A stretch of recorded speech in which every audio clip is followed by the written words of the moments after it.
अस्सलाम वालेकुम ट्रेडर्स। तो आज की वीडियो मेरी काफ़ी ज़्यादा स्पेशल होने वाली है क्योंकि ये मेरी यूट्यूब पे फर्स्ट वीडियो है। तो उम्मीद करती हूँ कि आप लोगों को मेरी वीडियो पसंद आएगी। अगर आप लोगों को मेरी वीडियोस पसंद आए तो लास्ट में इसको लाइक कीजिए, कमेंट कीजिएगा और अपनी कीमती राय का इजहार लास्ट में कमेंट सेक्शन में दीजिएगा। तो चलें फिर अपनी आज की वीडियो को स्टार्ट करते हैं। तो सबसे पहले तो आप लोगों को पता है कि आज हमारे पास संडे है और 30 अक्टूबर है। तो जैसे कि हमें पता है कि मार्केट हमारे पास जो ओपन होगी वो होगी मंडे को, ठीक है। मंडे यानी कि सुबह 3 बजे होगी ओपन। तो हम लोग ऐसा करते हैं कि एनालिसिस कर लेते हैं। सबसे पहले हम लोग गोल्ड का एनालिसिस करेंगे। और देखें, जब भी आप लोग एनालिसिस करना स्टार्ट करें ना, जैसे फॉर एग्जांपल आज संडे है तो आप संडे को एनालिसिस कर रहे हैं, तो आपने कोशिश करनी है कि आपने बड़े टाइम फ्रेम से स्टार्ट करना है। चाहे आप जो से मर्जी करेंसी पेयर पे काम करते हो, उसमें जीजे आ जाए, यूरो यूएसडी आ जाए, कोई भी पेयर हो, आपने क्या करना है, आपने हमेशा बड़े टाइम फ्रेम पे देखना है पहले कि मार्केट किस तरह से मूवमेंट कर रही है। क्योंकि जिस डायरेक्शन में मार्केट जो है वो बड़े टाइम फ्रेम पे होती है, तो उसी डायरेक्शन में चांसेस होते हैं कि मार्केट जो है वो नेक्स्ट वीक जाएगी। तो अभी अगर आप लोग देखें तो मैंने गोल्ड का चार्ट ओपन किया हुआ है। तो आज की वीडियो में हम लोग गोल्ड का कंप्लीट टेक्निकल एनालिसिस करेंगे कि गोल्ड इस वीक में किस तरह से मूवमेंट कर सकता है। तो लोग यहाँ पर देख सकते हैं गोल्ड ने एक ऐसी वीकली कैंडल बनाई है जो कि उसने काफ़ी वीक्स तक ना नहीं बनाई थी। मीन्स के आप पिछले जितने भी वीक्स की कैंडल देखें तो कोई भी इतनी बड़ी कैंडल नहीं है जो इसने इस वीक बना दी है। ये थी एक जो कि उसने मई में बनाई थी, ठीक है। 2023 में मई में उसने ये कैंडल बड़ी से बनाई थी, वीकली कैंडल। लेकिन मई के बाद उसने सबसे बड़ी कैंडल बनाई है सितंबर में, ठीक है। सितंबर में हमारे पास वीकली कैंडल और काफ़ी ज़्यादा बड़ी कैंडल है। तो अब देखें, अब हम लोग ये डिस्कस करते हैं गोल्ड अब किस तरह से मूवमेंट कर सकते हैं। तो अगर आप लोग यहाँ पर देखें तो पीछे हमारे पास बिल्कुल क्लीन एरिया आप लोग देख रहे हैं। ये मेरा वीकली टाइम फ्रेम है, जैसे मैंने आपको पहले बताया है। तो जो टारगेट बन रहा है, मीन्स के जो गोल्ड नीचे आ रहा है वो यहाँ तक आ सकता है, ठीक है, यहाँ तक। तो यहाँ तक गोल्ड आ सकता है। यहाँ पर आने के बाद वो सोच सकता है ऊपर जाने का, लेकिन यहाँ तक तो उसने आना ही आना है। तो अब सवाल ये पैदा होता है कि हमें पता है कि गोल्ड ने यहाँ तक आना है, तो हम लोग किस तरह से एक ऐसी एंट्री ढूंढें कि जो कि हमारे एसएल भी छोटा हो, हमारा टीपी भी बड़ा हो। तो वो हमने करना है, क्योंकि देखें बड़े टाइम फ्रेम में तो हमें पता नहीं चल रहा। अगर हम लोग वीकली टाइम फ्रेम में ट्रेडिंग करते हैं तो हम क्या करेंगे, हम यहाँ पर तो सेल नहीं ले सकते हैं। और इसके अलावा और तो हमारे पास कोई कंफर्मेशन नहीं है। तो हम लोग क्या करेंगे, हम छोटे टाइम फ्रेम में जाएंगे, फिर हम लोग देखेंगे कि हमारा एसएल क्या होगा, टीपी क्या होगा। और अगर हमारी जो ट्रेड है नेगेटिव में चली जाए तो हम किस तरह से उसको मैनेज करेंगे, या फिर किस तरह से यानी कि हम लोग क्या डिसीजन लेंगे। तो ये हम लोग आज की वीडियो में डिस्कस करेंगे। तो अभी मैंने आपको बता दिया गोल्ड वीकली टाइम फ्रेम में यहाँ तक आ सकता है, ठीक है, जो चार्ट हमें बता रहा है, ठीक है। जो चार्ट को रीड करना जानते हैं वो इजीली देख के ये बता सकते हैं कि गोल्ड ने यहाँ तक तो आना ही आना है।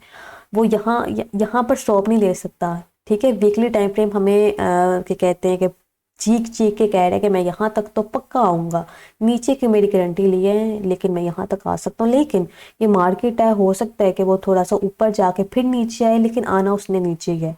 तो अभी हम लोग ऐसा करते हैं कि टाइम फ्रेम को चेंज करते हैं। अच्छा है जी, टाइम फ्रेम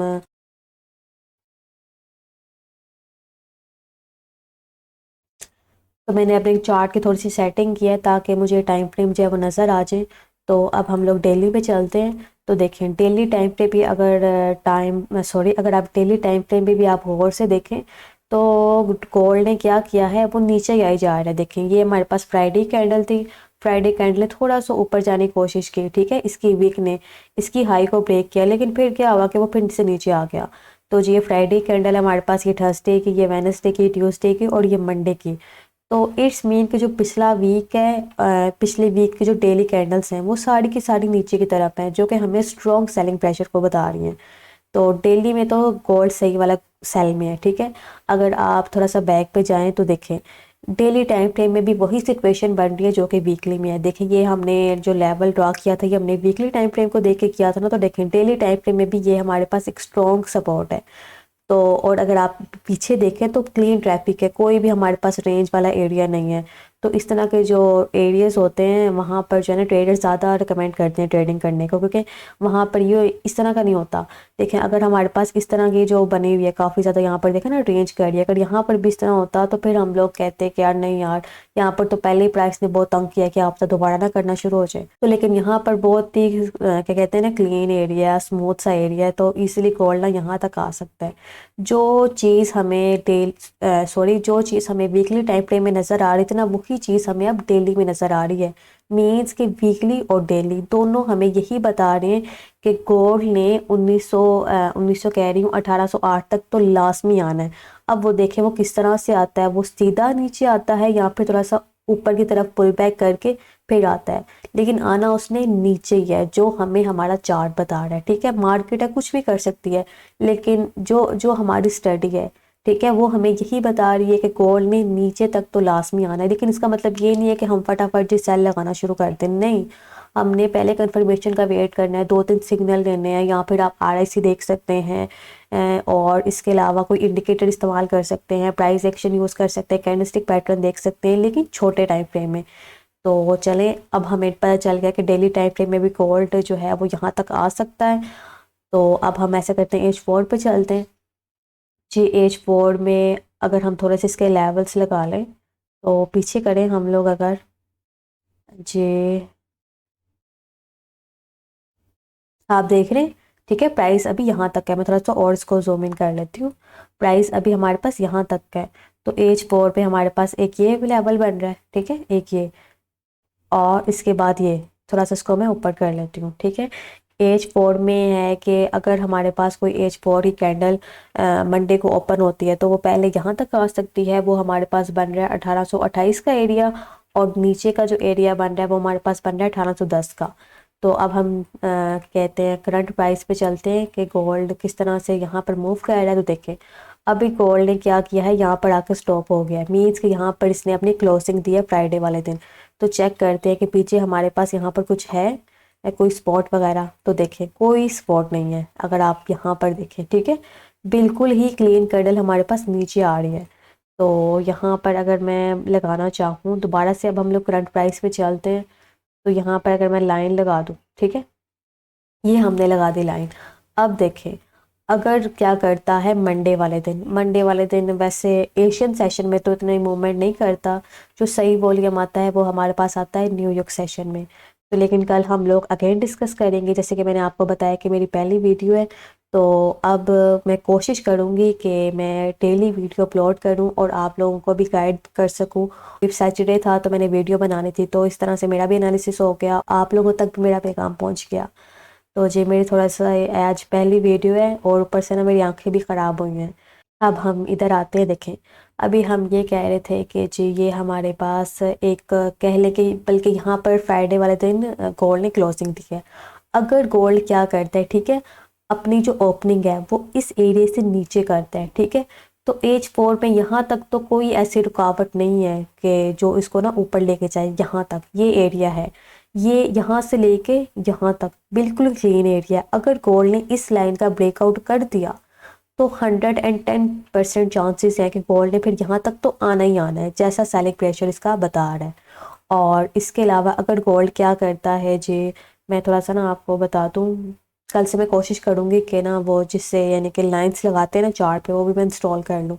अच्छा है जी, अगर गोल्ड फॉर एग्जांपल नीचे आ गया, ठीक है, नीचे आने के बाद उसने क्या किया, इस एरिया का रीटेस्ट किया, फिर तो बहुत ही कमाल की हमें एंट्री मिल जाएगी, क्योंकि ना ये वाला फिर एरिया ना काफ़ी स्ट्रॉन्ग हो जाएगा।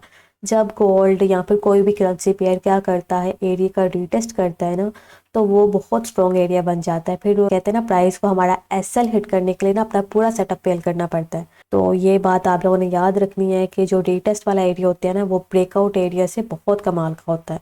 अगर मुझे रीटेस्ट मिल जाए ना, तो मैं कहती हूँ कि बस यार मुझे बस यही ट्रेडिंग चाहिए कि ब्रेकआउट एंड देन रीटेस्ट पे ट्रेड। कभी कभार ऐसा होता है, मैं ये नहीं कहती SL हिट होते हैं, नहीं है, मीन्स के मेरे SL नहीं हिट होते, SL हिट होते हैं, लेकिन ये होता है कि आपके जो SL की जो तादाद होती है ना वो काफ़ी कम हो जाती है। अच्छा जी, मैं क्या बता रही थी, मैं बार बार टॉपिक से बाहर चली जाती हूँ, फर्स्ट वीडियो है ना, तो बस ज़रा इग्नोर कीजिएगा। अच्छा जी, मैं ये कह रही थी कि गोल्ड नीचे अगर आ जाता है, ठीक है, मंडे वाले दिन इस लाइन से नीचे क्लोजिंग दे देता है, जो 1848 का एरिया, इससे नीचे आके इस एरिया का रीटेस्ट करता है और देन यहाँ पर कोई हमें अच्छी सी बिलिश कैंडल दे देता है, देन हम लोग सेल की एंट्री ले सकते हैं। और फिर आपका जो टीपी होगा, फर्स्ट टीपी आपका ये होगा और सेकंड टीपी ये होगा। इस तरह से भी कर सकते हैं। लेकिन अगर गोल्ड क्या करता है कि जी नीचे नहीं आता, ठीक है, पॉसिबिलिटी है ना, नीचे भी आ सकता है और नहीं भी आ सकता, लेकिन आना उसने नीचे ही है। लेकिन देखते हैं वो कब आता है नीचे। अच्छा जी, पहले मैं इसको रिमूव कर दूँ। अच्छा जी, गोल्ड क्या करता है, इस एरिया का रिस्पेक्ट करता है, ठीक है। जो फ्राइडे वाले दिन जहाँ वो क्लोज हुआ है, अगर वो इस एरिया को रिस्पेक्ट दे के ऊपर चला जाता है तो पॉसिबिलिटी यह है कि वो यहाँ तक स्टॉप हो, ठीक है। यहाँ तक स्टॉप हो सकता है, या फिर वो दोबारा से जहाँ से इसने ये अपना ना नीचे आना स्टार्ट हुआ है एज फॉर्ड में, वो फिर यहाँ तक, ठीक है, वो यहाँ तक आ सकता है ऊपर। यहाँ तो गोल्ड जो है वो यहाँ तक आ सकता है। अगर यहाँ पर भी स्टॉप ना हुआ तो वो फिर यहाँ तक आ सकता है, ठीक है। तो फिर उस लिहाज से फिर हम लोग कल डिस्कस कर लेंगे। लेकिन कल मैं कोशिश करूँगी कि क्या कहते हैं, न्यू यॉर्क सेशन से पहले पहले ना मैं एक वीडियो अपलोड कर दूँ, ताकि जो है ना हम लोग अब उसी हिसाब से ट्रेडिंग कर सकें। तो ये मेरी छोटी सी वीडियो थी, और इस वीडियो क्लास में बस मेरा कंक्लूजन यही है कि गोल्ड ने यहाँ तक तो पक्का आना है, ठीक है। 1810 का, 1810 तक का जो एरिया, यहाँ तक तो गोल्ड ने पक्का ही आना है। अब वो देखें वो किस तरह से आता है। देखें एक सिचुएशन हमारे पास ये भी बन सकती है। देखें गोल्ड जो है, अगर मैं सबको रिमूव कर दूँ, ठीक है, तो मैं आपको बताती हूँ, एक मिनट रुकें। जैसे मैंने आपको बोला है बार बार कि गोल्ड ने यहाँ तक तो आना ही आना है, ठीक है। क्या एरिया बन रहा है, 1810। तो वो अब देखें, अब ये है ना, गोल्ड पे डिपेंड करता है कि वो किस तरह से आता है। तो एक हमारे पास ना ये सिचुएशन भी बन रही है। अगर मैं इसको थोड़ा सा ना रिमूव कर दूँ इस लाइन को भी, ताकि आप कंफ्यूज ना हो। देखें ये लाइन की तो हमें समझ आ गई। अगर गोल्ड क्या करता है जी, देखें काफ़ी दिनों से वो नीचे आ रहा है, तो हो सकता है वो पुल बैक करे। और वो पुल बैक का जो सबसे अच्छा जो एरिया मुझे मिल रहा है, वो एक तो ये वाला है, ठीक है। गोल्ड यहाँ तक भी आ सकता है, ठीक है। मीन्स कि जैसे फॉर एग्जांपल अभी गोल्ड यहाँ तक है, वो फिर ऊपर गया, ऊपर जाने के बाद उसने इस एरिया का रिटेस्ट कर दिया और देन हमें कोई अच्छी सी बिरिश कैंडल दी, तब भी बहुत अच्छी सेल की एंट्री हो सकती है। अगर फॉर एग्जांपल गोल्ड यहाँ तक भी नहीं रुकता, तो वो फिर यहाँ तक रुक सकता है, ठीक है। ये दो एरिया हैं। तो अब देखें गोल्ड किस तरह से नीचे आता है। अब हमने देखना है कि क्या गोल्ड यहाँ से ही नीचे चला जाता है, या फिर वो इस एरिया पे आके नीचे जाता है, या फिर वो इस एरिया पे जाता है। लेकिन हमने ढूंढनी सेल किया, हमने बाय पे नहीं जाना। हमने रिवर्स ट्रेड तो लगानी ही नहीं है, क्योंकि जैसे कि आप सबको पता है, आप लोग समझदार ट्रेडर्स हैं, तो हम सबको पता है कि हमारे पास जो ट्रेंड होता है वो हमारा फ्रेंड है, ठीक है। अगर हमने ट्रेंड के ऑपोजिट गए ना, तो आप समझ लें फिर हमारा अकाउंट भी ऑपोजिट जाएगा। तो ये मेरी छोटी सी और पहली वीडियो है। तो अगर आप लोगों को पसंद आए तो इसको लाइक कीजिएगा, कमेंट कर देना है, और मेरे चैनल को लाजमी सब्सक्राइब करना है। तो फिर मैं आपसे मिलूँगी नेक्स्ट वीडियो में इंशाल्लाह ताला कल। तो तब तक के लिए अल्लाह हाफिज़।